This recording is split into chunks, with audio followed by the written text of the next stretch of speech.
இன்றைக்கி நம்ம பச்சை பயிறு கிரேவி வந்து பார்க்க போகிறோம் எப்படி செய்கிறதுன்னு. அதுக்கு நான் வந்து பச்சை பயிரை வந்து 8 மணி நேரம் ஊற வச்சுருக்கேன். நைட்டு ஃபுல்லாக ஊற வச்சா போதும். இப்போ இது ஒரு குக்கரில் மாற்றிட்டு எவ்வளோ வேணுமோ அவ்வளோ எடுத்துக்கோங்க. எடுத்துட்டு அது முழுகிற அளவுக்கு தண்ணி சேர்த்துட்டு அது கூடவே கொஞ்சமாக உப்பு சேர்த்துட்டு இதை வந்து ஒரு 4லேருந்து 5 விசில் வச்சு எடுத்துக்கோங்க.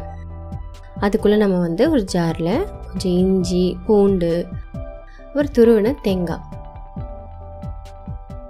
தக்காளி எல்லாத்தையும் சேர்த்துட்டு இந்த மாதிரி நல்லா ஃபைன் பேஸ்ட்டாக அரைச்சி எடுத்துக்கலாம்.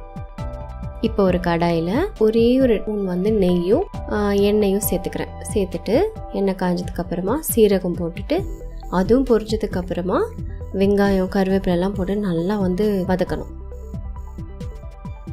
ஒரு 2 நிமிஷம் வந்து மூடி வச்சுட்டிங்கன்னா சீக்கிரமாக வதங்கிடும்.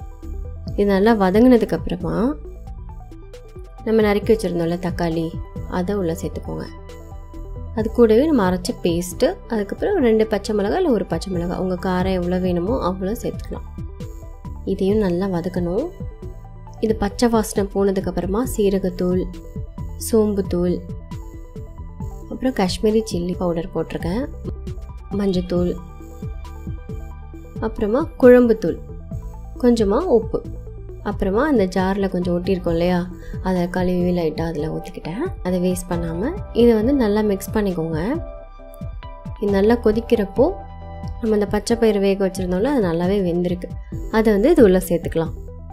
சேர்த்துட்டு நல்லா மிக்ஸ் பண்ணிக்கோங்க. மசாலாவும் பச்சை பயிரும் சேரணும், அப்போ தான் வந்து அந்த கிரேவி நல்லா டேஸ்ட்டாக கிடைக்கும். இப்போ அதில் கொத்தமல்லி இலை வந்து நான் நறுக்கி வச்சுருக்கேன், அதுவும் கொஞ்சோண்டு புதினாவும் நறுக்கி வச்சுருக்கேன், அதையும் உள்ளே சேர்த்துட்டு நல்லா மிக்ஸ் பண்ணிக்கோங்க. இது வந்து உங்களுக்கு கிரேவி எவ்வளோ வாட்டர் கன்சிஸ்டன்சி வேணுமோ அதுக்கு ஏற்ற மாதிரி நீங்கள் தண்ணி சேர்த்துக்கலாம். இப்போ கடைசியாக இது இறக்க போகிறதுக்கு கொஞ்சம் முன்னாடி நான் வந்து கொஞ்சம் கரம் மசாலா, மிளகுத்தூள், பெருங்காயத்தூள், இதை வந்து ஏன் நான் கடைசியாக சேர்க்குறேன் அப்படின்னா இதோட இதெல்லாம் வந்து ஃப்ளேவர் வந்து லாஸ்ட்டாக சேர்க்குறப்ப ரொம்ப நல்லாயிருக்கும், ரொம்ப குக் ஆகாமல். ஸோ இப்போ எல்லாமே கம்பைன் ஆகி 2 நிமிஷத்தில் ரெடி ஆகிடுச்சு. மூடி எடுத்து பார்த்தா கிரேவி சூப்பராக ரெடி ஆகிடுச்சு. பாருங்கள், ரொம்ப கலர்ஃபுல்லாக இருக்குது ஃபர்ஸ்ட் ஆஃப் ஆல். அண்ட் இது வந்து dosa, chapati, rice is super combination.